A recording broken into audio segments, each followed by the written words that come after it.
पहलगाम में हुए आतंकी हमले के बाद पूरे देश में भारी रोष दिखाई पड़ रहा है और देश भर में पाकिस्तान के खिलाफ तगड़ा एक्शन लेने की मांग की जा रही है। इसके साथ ही पूरी दुनिया में पाकिस्तान की जबरदस्त फजीहत हो रही है, क्योंकि पहलगाम में निर्दोष लोगों की हत्या में पाकिस्तानी आतंकवादी शामिल थे। इसी कड़ी में federation of western India cine employees के महासचिव अशोक दुबे ने ऐलान किया है कि 2019 में पुलवामा हमला जब हुआ था तो हमने पाकिस्तानी कलाकारों के खिलाफ एक प्रेस विज्ञप्ति जारी की थी। हमने उस समय भी कहा था कि हम पाकिस्तानी कलाकारों को भारत में काम करने नहीं देंगे, क्योंकि राष्ट्र हमारे लिए सबसे पहले है। पहलगाम का हमला अत्यंत निंदनीय है। हमने एक प्रेस विज्ञप्ति जारी की है। अगर हम अपने किसी भी सदस्य को पाकिस्तानी कलाकार या टेक्नीशियन के साथ काम करते हुए पाते हैं तो हम उनके साथ सहयोग नहीं करेंगे। फवाद खान की अबीर गुलाल फिल्म 9 मई को रिलीज होने वाली थी, लेकिन हमने सूचना एवं प्रसारण मंत्रालय एवं निर्देशक को लिखा कि वो पाकिस्तानी अभिनेता के साथ काम नहीं कर सकते हैं। हमने निर्देशक को चेतावनी दी कि अगर वो इस फिल्म को रिलीज करते हैं तो हम आपकी यूनिट किसी भी व्यक्ति के साथ सहयोग नहीं करेंगे। फिल्म को कल भारत में प्रतिबंधित कर दिया गया। हमने OTT प्लेटफॉर्म को भी इस फिल्म को रिलीज न करने के लिए लिखा है। इस पूरे मामले को लेकर के अशोक दुबे ने और क्या कुछ कहा है, आप खुद सुन लीजिए उन्हीं की जुबानी।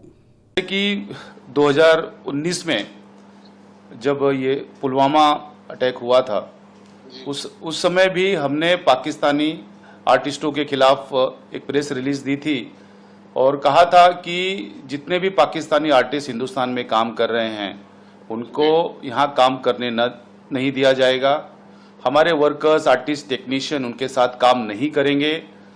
और क्योंकि देश हित की बात होती है, नेशन फर्स्ट है, बार बार जिस तरीके से हमले हो रहे थे और अब हो रहे, अभी भी जो पहलगाम में हमला हुआ हमारे टूरिस्टों पे, वो एकदम निंदनीय है।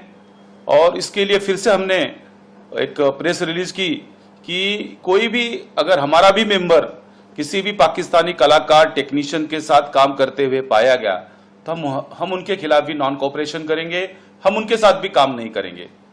कैसा है कि जब हमने लास्ट टाइम प्रेस रिलीज निकाली थी, बहुत से लोग जो पाकिस्तानी आर्टिस्टों के साथ काम कर रहे थे उन्होंने उनको ड्रॉप कर दिया, उनके साथ काम करने से मना कर दिया। लेकिन जैसे अबीर गुलाल फिल्म अभी रिलीज हो रही थी 9 तारीख को, वो फवाद खान की मूवी, तो विवेक अग्रवाल उसके प्रोड्यूसर थे। हमने INB मिनिस्टर को भी पत्र लिखा, हमने विवेक अग्रवाल को भी पत्र लिखा कि आप इस तरीके से काम नहीं कर सकते किसी पाकिस्तानी कलाकार के साथ। अगर आपने वो फिल्म को रिलीज किया तो आपके साथ जितने भी यूनिट के लोग काम कर रहे हैं, चाहे वो कैमरामैन है, चाहे डायरेक्टर हैं, हम उनको भी नॉन कोऑपरेट करेंगे। ऐसा पत्र हमने कल ही विवेक अग्रवाल और INB मिनिस्टर को भी लिखा कि आप इस फिल्म को बैन करें। तो कल INB मिनिस्ट्री ने इस फिल्म को हिंदुस्तान में बैन कर दिया है।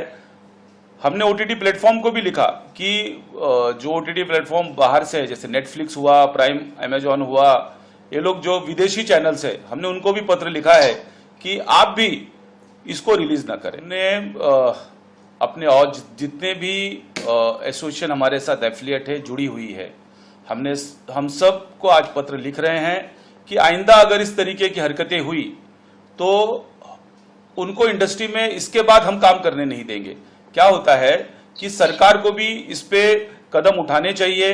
हमने INB मिनिस्टर को जो पत्र लिखा है कल, उसमें भी कहा है कि आप भी एक नोटिफिकेशन जारी करिए कि अगर हमारा भी कोई सदस्य, हिंदुस्तान का भी कोई सदस्य अगर उनके साथ काम कर रहा है तो उसके ऊपर देशद्रोह का मुकदमा किया जाए और उनको आगे से ये सब चीज करने के लिए 1000 बार सोचना पड़े। तो सुना आपने जिस तरीके से अशोक दुबे ने अपना बयान दिया है और साफ बता दिया है कि पाकिस्तानी कलाकारों के साथ अब कोई भी काम नहीं होगा, यानी कि सिनेमा जगत में कोई भी पाकिस्तानी कलाकार अब काम नहीं कर सकेगा, वो चाहे OTT का ही कलाकार क्यों ना हो। पाकिस्तान के हर कलाकार को बाइकआउट करने की तैयारी शुरू हो चुकी है। वीडियो डेस्क कमरुजाला.com। अगर आप ये वीडियो YouTube पर देख रहे हैं तो हमारे चैनल को सब्सक्राइब कर बेल आइकन दबाएं और Facebook पर देख रहे हैं तो हमारे पेज को लाइक करें। 8 मिलियन प्लस सब्सक्राइबर, आपके इस भरोसे के लिए बहुत धन्यवाद।